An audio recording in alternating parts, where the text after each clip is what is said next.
Fecha 17 de las eliminatorias y tenemos 3 nuevos clasificados al Mundial. Se mete Uruguay, se mete la selección Colombia y también ha clasificado Paraguay contra todo pronóstico después de 6 fechas eliminatorias iniciales muy negativas. Ha quedado eliminado Perú, que se suma a Chile como las descalificadas de estas eliminatorias, y Venezuela y Bolivia se pelearán en la última fecha el cupo de repechaje. Vamos a analizar en frío, aunque el café está caliente, la fecha 17 de las eliminatorias con un buen cafecito. Vamos. Buenas cafeceros, bienvenidos a Cafecito Gol, donde nos tomamos un buen café mientras hablamos de fútbol sudamericano. Mi nombre es Rafa. A ver, muchachos, tengo muchas cosas para decir, pero las voy a tratar de decir de la manera más corta posible. Creo que este es un video donde puedo tratar de ser un poco más concreto que lo habitual. Antes de empezar, sí quiero invitarlos a que se suscriban a este canal, que sigue creciendo. Ya estamos cerca de los 16.000 suscriptores, si es que no lo logramos ya mientras estoy grabando este video.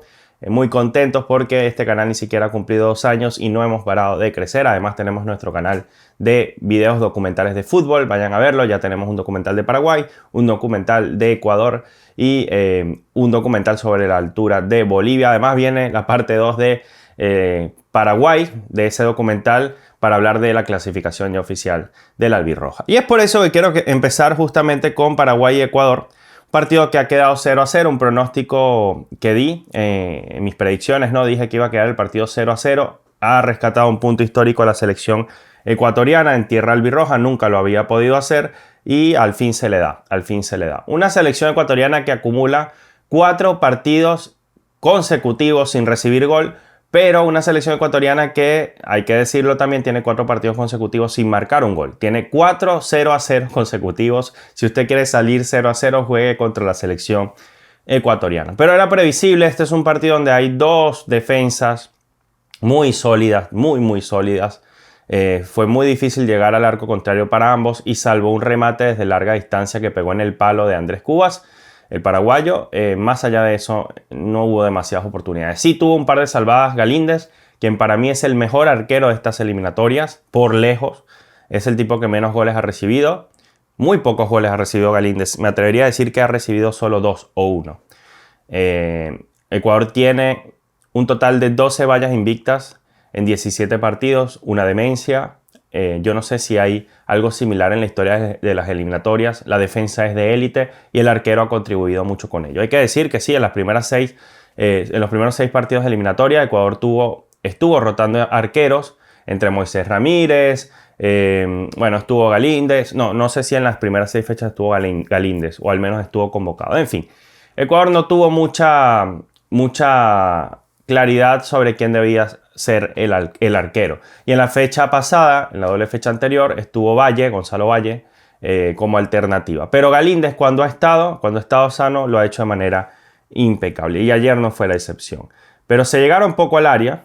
A nivel estadístico podemos ver que la posesión de balón favoreció ampliamente a Ecuador, 62%. Un Ecuador que tiene mucho la pelota en estas eliminatorias, a diferencia de épocas anteriores, que era un equipo más directo. Y Paraguay, que ha recuperado su ADN futbolístico de tener poco la pelota y de ser muy vertical, mandando centros al área y de esa manera logrando con fútbol directo los goles que necesita para meterse al Mundial. Los 2 clasificados, 38% tuvo la pelota Paraguay. Paraguay va a cerrar la eliminatoria como la selección que menos tiene la pelota. Y esto es llamativo porque de ser la décima, la peor de las selecciones teniendo posesión de balón, aún así le alcanza para estar en los 5 o 6 primeros lugares. Meritorio lo de Alfaro.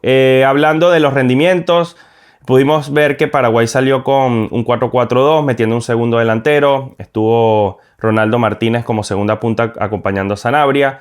Estuvo Cáceres como uno de los mejores jugadores del partido, el lateral derecho, tapando mucho en defensa. Además de eso, también siendo incisivo al ataque. Son laterales los paraguayos que van mucho al ataque, desdoblan bastante y hacen el 2 contra 1 con mucha facilidad. El otro es Junior Alonso. Alderete y Gómez sólidos como siempre. Pero de resto hay poco que decir con respecto a esta selección paraguaya desde el punto de vista ofensivo o defensivo. Le bastaba el empate y creo que Alfaro sabe jugar muy bien estas eliminatorias. No creo que especuló con esto, pero sabía que las circunstancias eran muy favorables. Un Alfaro que se va a despedir de estas eliminatorias invicto en casa. Alfaro, porque Paraguay ya había perdido con Colombia en las 6 primeras fechas. Pero ha hecho una muy buena campaña Paraguay de local y de visitante también ha sido un equipo bastante responsable y bastante sólido. Galíndez es el mejor de Ecuador en cuanto a nota, tapó varias, ya les decía. Piero Hincapié, William Pacho y Joel Ordóñez estuvieron brillantes, no se vio mucho en ataque Pervis Estupiñán. No me gustó mucho el partido de Angulo. A ver, es un jugador que tiene destellos, es un jugador que ofrece cosas interesantes. Pero creo que no sería mala idea si Ecuador vuelve a llamar, por ejemplo, a Jeremy Sarmiento, que creo que tiene más gol y creo que es un jugador que a nivel de selección, con la camiseta puesta, rinde más de lo que uno podría pensar con esta selección ecuatoriana. Se puso a... Escuchen esto. Ángelo Preciado jugó como wing derecho, algo que no sé si habíamos visto mucho en esta selección. Se le acusó a BKC de jugar con línea de 5 porque estaba Preciado en la ecuación, pero en realidad ni funcionó como carrilero ni como lateral bis, en realidad fue un wing derecho. Y esto uno lo ve en la formación, ustedes buscan, no sé, en SofaScore, en Google, les va a salir la formación y va a salir como wing derecho y uno podría decir, capaz se equivocaron los de las plataformas, pero no, en rueda de prensa, BKC se peleó con un periodista, tuvo unas palabras, un cruce y le dijo, ¿de qué estás hablando en línea de 5 si yo no puse a Preciado como lateral bis o como carrilero? Yo puse a Preciado como un wing derecho. Lo puse adelante, lo puse a atacar. Pero raro igual, porque no tuvo un buen partido. Entonces creo que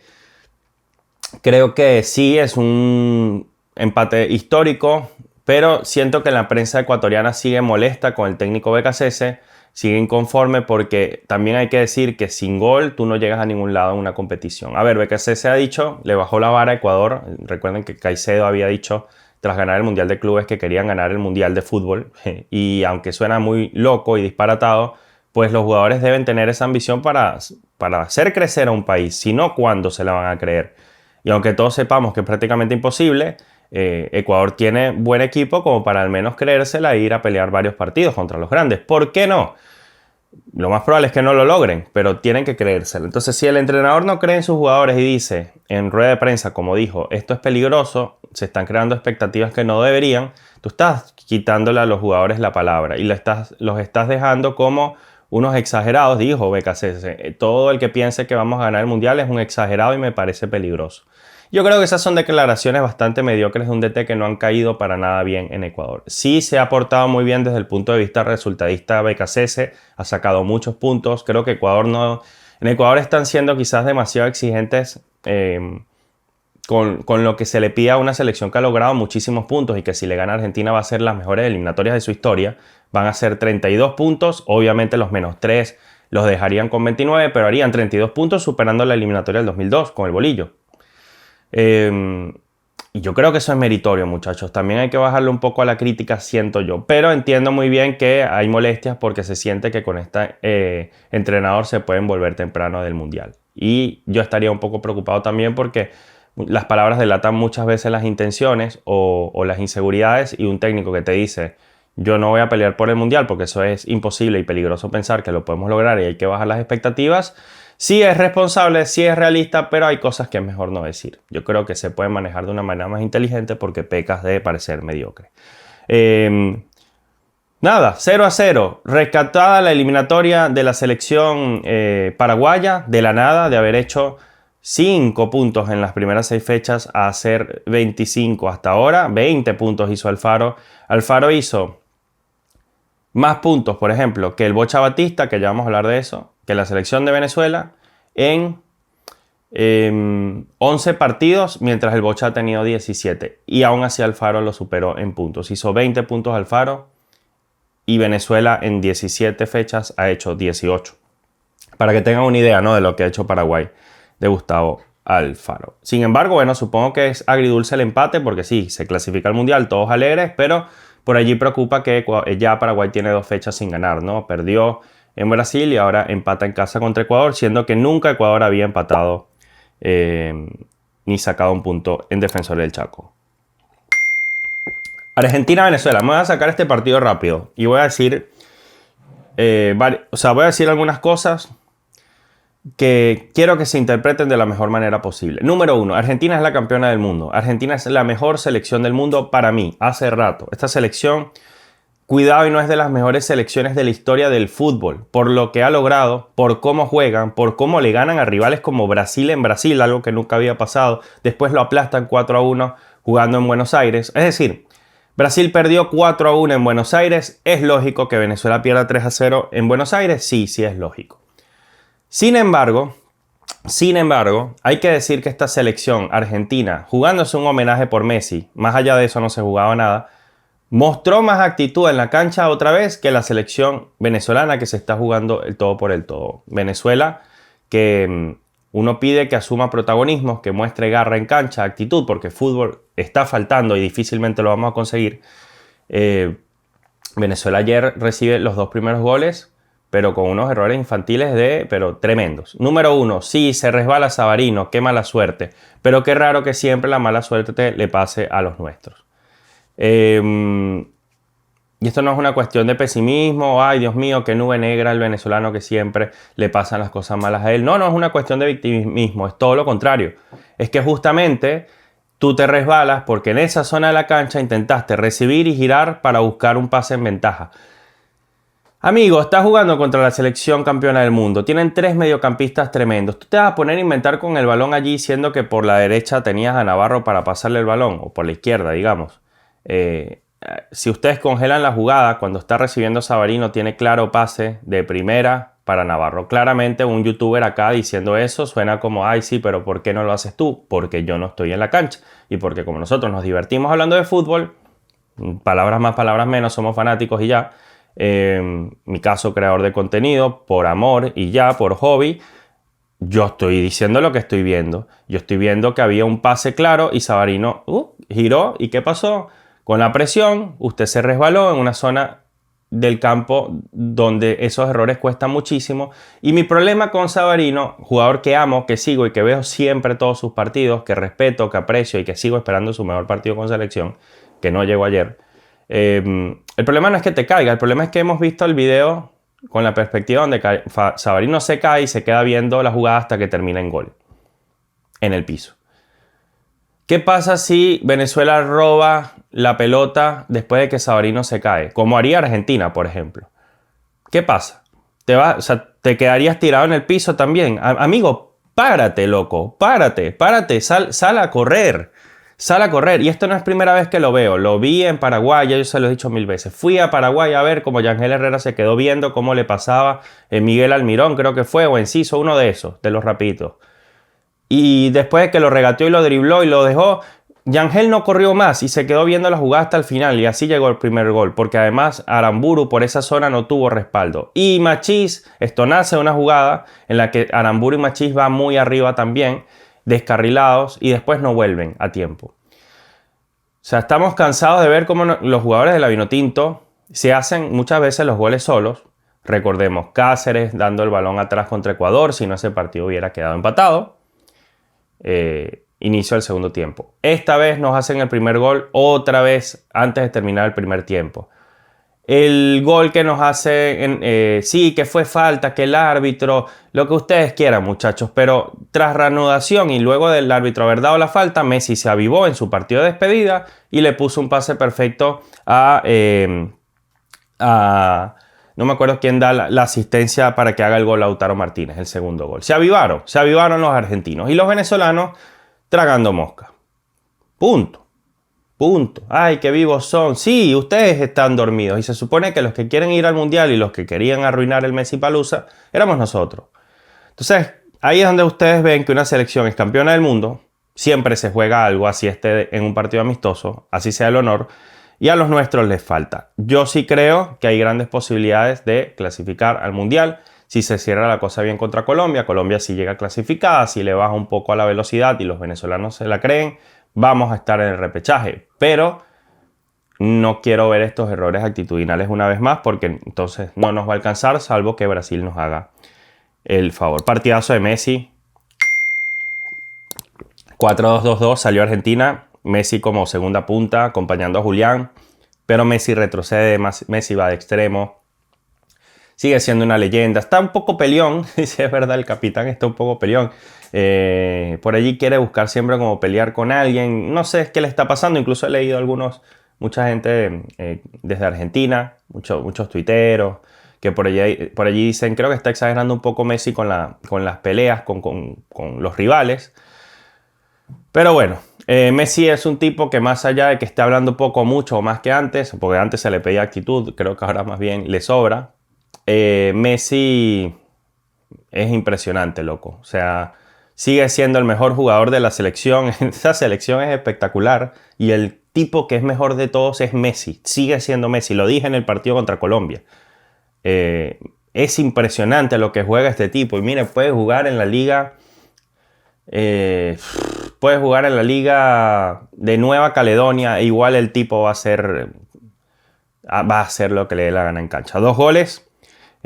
Cerró la fiesta por todo lo alto. ¿Qué jugador es Thiago Almada? Tuvo una asistencia. ¿Qué jugador es Julián Álvarez? Todos en Argentina sacaron nota verde, hermano. Todos. Tuvieron un partido impecable. Los únicos que no sacaron nota verde fueron Emiliano El Dibu Martínez, porque no le tocó atajar nada. Ni siquiera entró en contacto con el balón. Y Mastantuono, que sí le vi un par de destellos, pero perdió 2 pelotas delicadas que si Venezuela hubiese tenido la calidad en sus jugadores de Paredes o qué sé yo, pues se hubiese concretado un contragolpe de manera efectiva, como sí lo hicieron los argentinos. Muy bien Romo, es el único venezolano que pasa con nota alta, a pesar de haber recibido 3 goles, 8 puntos se llevó en SofaScore, porque es que tapó de todo. Este partido pudo haber quedado 6 o 7-0. Si no es por Rafa, Venezuela no llegó al arco, no pateó nunca. Y dicho eso, no me voy a poner a hablar de qué jugadores lo hicieron peor que otros. Creo que un 3-0 no soporta mucho análisis. Creo que todos estuvieron muy bajos, todos estuvieron muy flojos. Pero es hora de que Cristian Cáceres Jr., es hora de que Jefferson Savarino, que son jugadores que tienen galones porque juegan en clubes importantes. O sea, digamos, Cáceres juega en un equipo que es campeón de Copa Francia recientemente. No es un grande de Europa, pero juega en Europa. Y juega en Francia y lo hace de titular. Y Savarino es campeón de la Copa Libertadores, campeón de Brasil, viene a marcar de un golazo espectacular el fin de semana pasado. Este tipo de jugadores tienen que entender que acá no solamente son capitanes Rafa Romo, Salomón Rondón y Tomás Rincón. Ya ellos tienen también edad suficiente para asumir responsabilidades y levantar la cabeza ante circunstancias como esta. Entonces, cuando la gente les pide el mejor partido de sus vidas, den todo por el todo para regalarnos ese partido, porque los venezolanos lo merecemos, muchachos. Y ustedes también se lo merecen. Ustedes también merecen una alegría.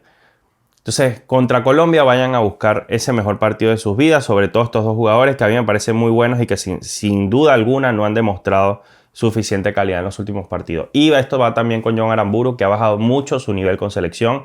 Ha tenido errores tremendos en Paraguay. Fue muy responsable de los goles, a pesar de que hizo el gol. Pero fue responsable te diría, de 1 gol y medio recibido. Fue muy responsable John Aramburu de las pelotas perdidas contra Brasil en casa, que casi nos cuestan 2 goles. Si no es porque Navarro salva sobre la raya. Vinicius nos vacunaba 2 veces. Fue responsable de que le comiera la espalda a Aramburu en la jugada que termina cometiendo penal Romo contra Vinicius, que después lo tapa Romo afortunadamente. John Aramburu ha tenido una muy mala eliminatoria, te diría yo, que salvo el partido contra Perú, donde por un error de John viene un gol de Perú que gracias a Dios termina siendo anulado. Pero salvo momentos muy puntuales de la eliminatoria, John Aramburu no está teniendo buen rendimiento con la selección venezolana. Y en su club ha tenido altos y bajos. Atención con eso. Entonces, bueno, muchachos, Venezuela va a necesitar mejorar mucho contra Colombia. Ojalá Colombia vaya descansada, no quiera meter a todos sus jugadores y Venezuela salga a hacer historia. Y si Colombia va con todos los jugadores al 100, Venezuela también tiene que ganar ese partido. Y Argentina, 38 puntazos, felicitaciones. Repito, el mejor equipo del mundo y de Sudamérica, pero por lejos. Cierro. Siempre he sido crítico del Bocha Batista. A mí no me ha gustado el rendimiento de esta selección al mando del técnico. Ya yo no le pido buen fútbol a esta selección, por lo tanto me amparo más en la actitud que en lo que el Bocha puede hacer. No, que si es que en realidad es culpa del Bocha porque la estrategia... Sí, ya esto lo he dicho 1000 veces, vayan a ver mis videos. O sea, he hecho videos completos hasta hablando de lo mal que declara el técnico y lo incoherente que muchas veces es. Sin embargo, yo debo decir que el partido de ayer lo pierden más los jugadores que el técnico, porque en 40 minutos, a pesar de que a mí no me gustó la línea de 5 y salió 5-4-1 o 5-3-2, como ustedes quieran verlo, a priori a mí no me gustó. Yo vi la alineación y dije, esto es ir a defenderse desde el minuto 0, entonces ¿para qué metes a los titulares para defenderte? No me hacía sentido. Sin embargo, debo decir que en 40 minutos me estaba callando la boca el Bocha, porque tuvo un planteamiento táctico muy ordenado, muy ordenado. Y yo les firmo que si Venezuela se iba al descanso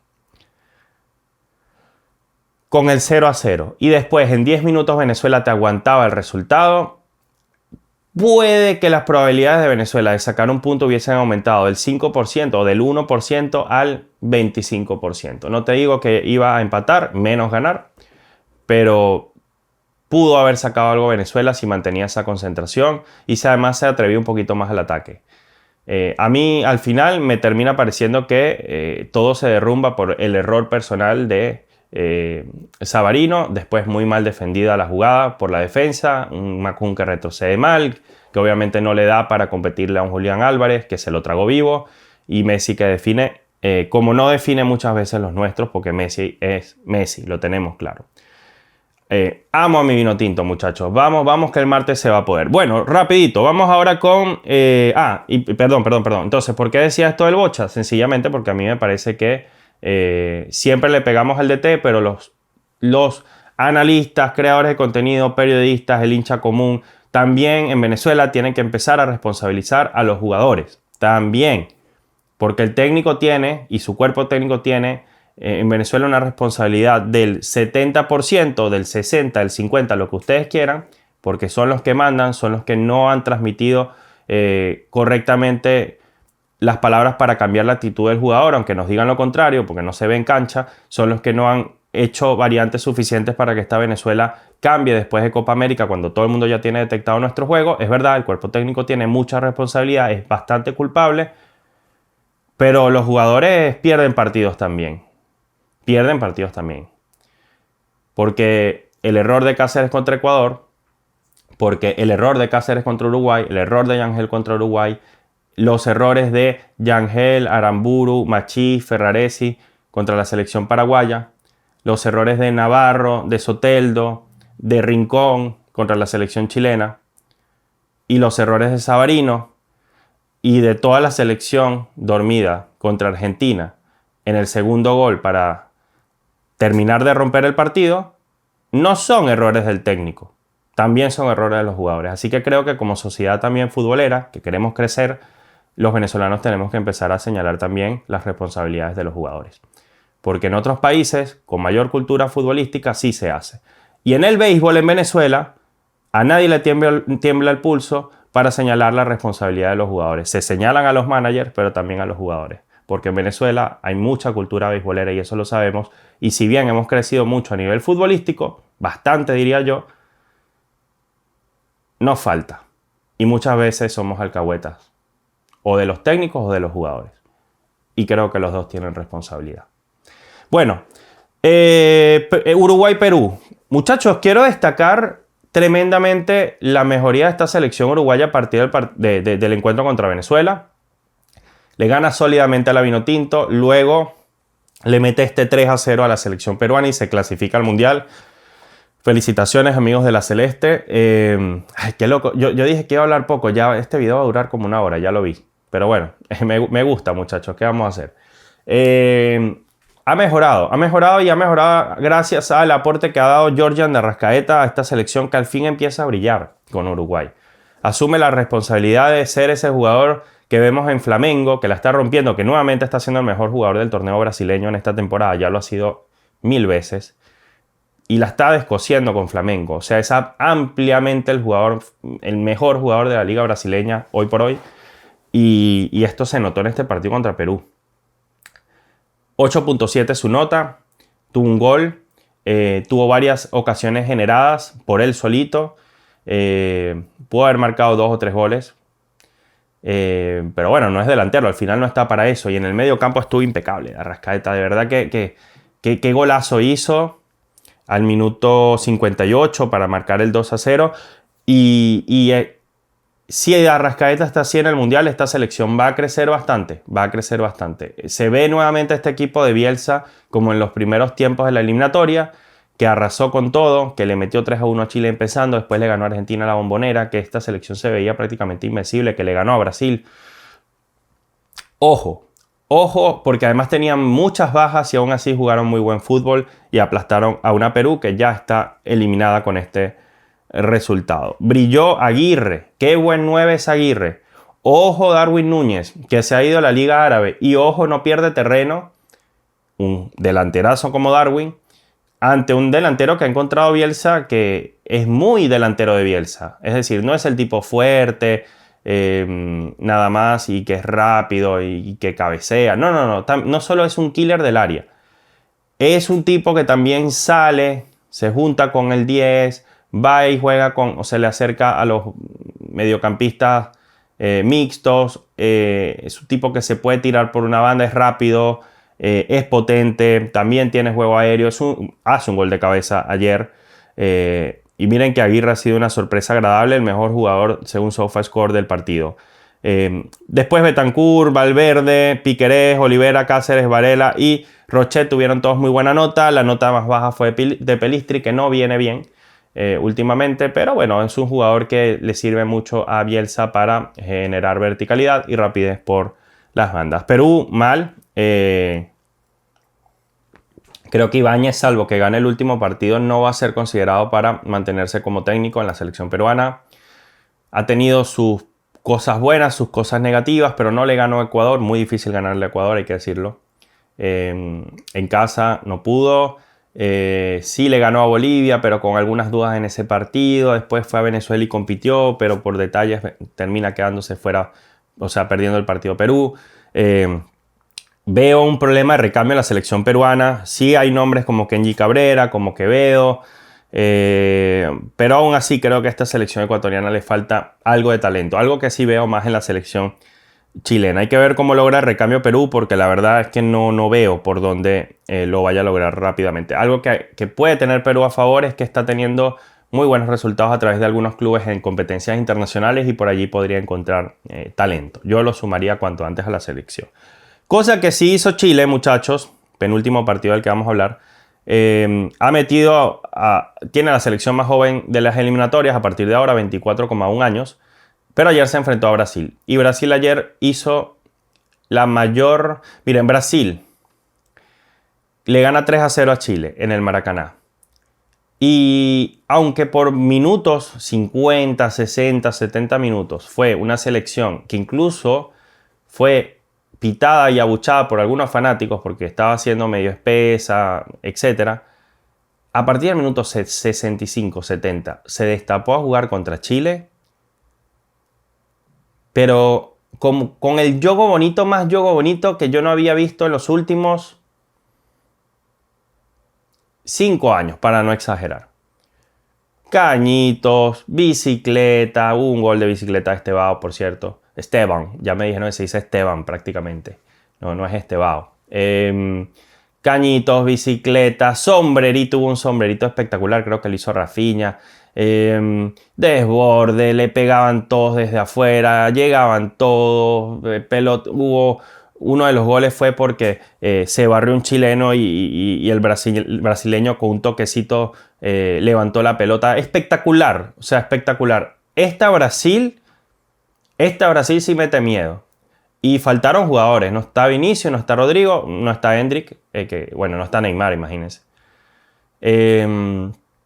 Pero es una Brasil muy competitiva. Así que ojo con Brasil en el alto. Creo que puede competir porque además tiene jugadores muy rápidos, muy livianos, que en la altura por lo general suelen rendir bien. Y ojo porque además 6 o 7 jugadores de esta selección brasileña estuvieron en la goleada 4-0 en La Paz a favor de Brasil en la última eliminatoria.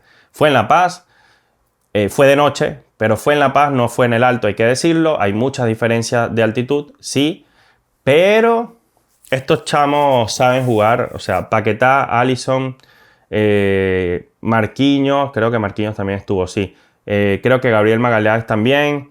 Ya decía, Paquetá, Bruno Guimaraes marcó gol, Richarlison marcó 1 o 2 goles. Paquetá marcó un gol en ese partido. Son 6 o 7 los jugadores brasileños que estuvieron de titulares en ese 4-0 en La Paz. Así que bueno, para mí van a ir a competir, se les ve hambre, voracidad. Creo que Casemiro también estuvo en ese encuentro.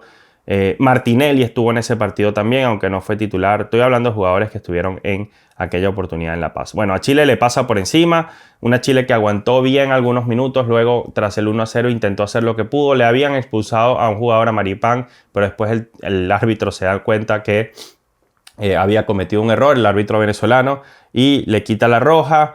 Pero bueno, Chile mostró muy poco, muchachos. Muy poco, salvo Lucas Cepeda, que es un jugador muy atrevido, que creo que para mí es uno de los más talentosos de Chile. Lo de Chile anoche no fue bueno. No compitió como nunca lo ha hecho contra Brasil fuera de casa. Siempre le ha costado horrores ir a Brasil.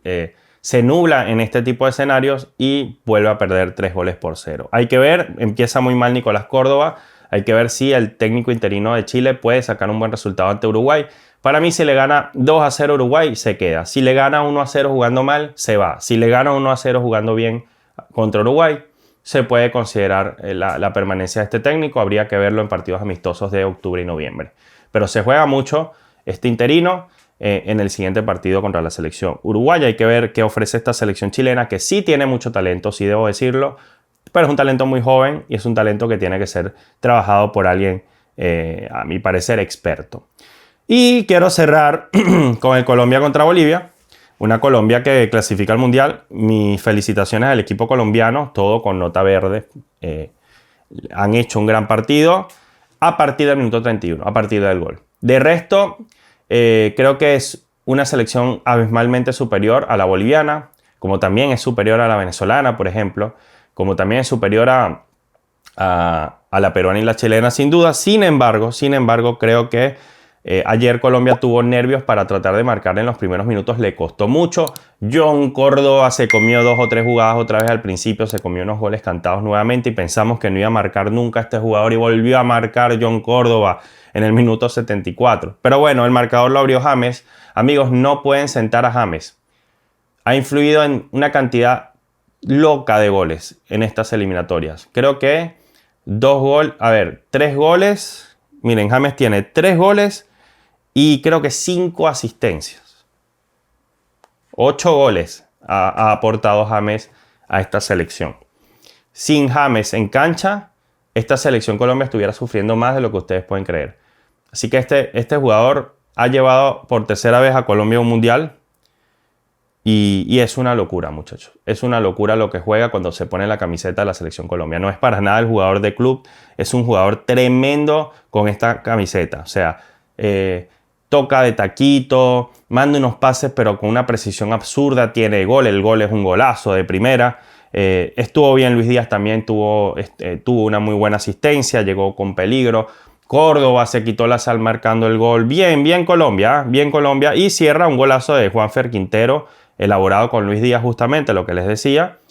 Una Colombia que se vio bien equilibrada. Me encantó el partido de Santi Arias por derecha, tremendo en defensa, espectacular en ataque, fue súper ofensivo, reemplazó muy bien a Daniel Muñoz. Para mí, Santi Arias tiene que ir al Mundial a partir de esta actuación. Impecable. Participa en 2 de los 3 goles, creo, Santi. Y genera progresión, mantiene la jugada activa, va bastante al ataque. A mí me encanta Santi Arias, sobre todo cuando está en un muy buen nivel. Y de resto muy bien, la defensa bien, ¿no? Pero voy a hablar de Bolivia. Bolivia perdió 3-0, es verdad. Pero muchachos, si ustedes ven el resumen de este partido, vayan a verlo en YouTube, se van a encontrar con 2 o 3 ocasiones muy claras de Bolivia. Claras.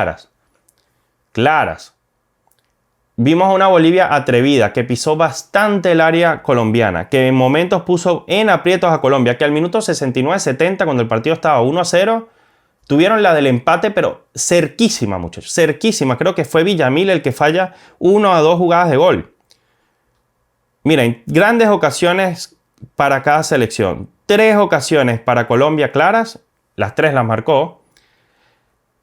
Y 2 ocasiones claras de Bolivia, las falló. Yo creería que incluso una tercera, que no se contabiliza como muy clara, que es un remate de zurda de Miguel Terceros, como desde 30 metros, que casi se cuela por el palo, el segundo palo del arquero.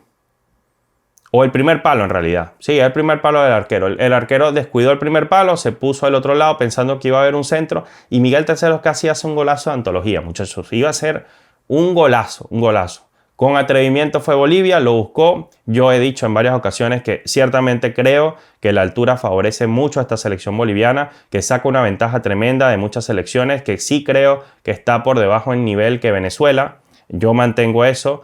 Que creo que la altura hace que esta selección esté compitiendo un poco más arriba de donde debería, pero sí debo reconocer que esta Bolivia es mejor que las anteriores que hemos visto en las últimas eliminatorias, muchachos. Esta Bolivia sí ha mejorado. Esta Bolivia es muy joven, tiene un muy buen técnico y es un proyecto a futuro interesante que les puede dar la alegría en algún momento, con más experiencia, de ir a un mundial. Lo van a pelear hasta el final sin duda, en el alto, y lo pueden hacer realidad, sobre todo si Venezuela se duerme. Pero me sorprendió, además estuve escuchando a los analistas colombianos y todos coinciden en que esta Bolivia hizo mejor partido del que parece. Que el resultado es engañoso y que esta Bolivia tuvo para marcar 1 o 2 goles en Barranquilla. Nuevamente se va goleada, nunca ha hecho un gol en Colombia en eliminatoria. 0 goles a favor, 20 goles en contra. Le falta jerarquía, en defensa sí, creo que la capacidad de defender es horrible. Tiene mucho que mejorar en defensa de este equipo, pero en el alto no se tiene que preocupar mucho de eso porque prácticamente no le llegan. Si mejora la defensa Bolivia y mejora la definición, encuentran a un buen 9, yo creo que puede competir mucho mejor de lo que lo ha hecho hasta ahora. 9 tiros tuvo Bolivia en el partido. 9 tiros. Y 12 tuvo Colombia. Y de esos tiros a puertas, vean la diferencia. 12 tiros de Colombia, 8 tiros a puerta. Precisión. Salvo Córdoba, que falló, la mandó a volar como 2 veces. Y tiros totales de Bolivia tuvo 9, pero solamente 3 a puertas. Venezuela y Bolivia van a estar en un mano a mano, cada quien jugando su partido en simultáneo. Venezuela en Maturín contra Colombia, ya clasificada, y Bolivia contra Brasil en el alto, ya clasificada. Les doy un dato. Ninguna selección rival ha ganado en el alto y ninguna selección rival ha ganado en Maturín. Jamás. Jamás. Con ese dato me despido. Y que pase lo que tenga que pasar. Gracias por acompañarme con un buen cafecito. Chao.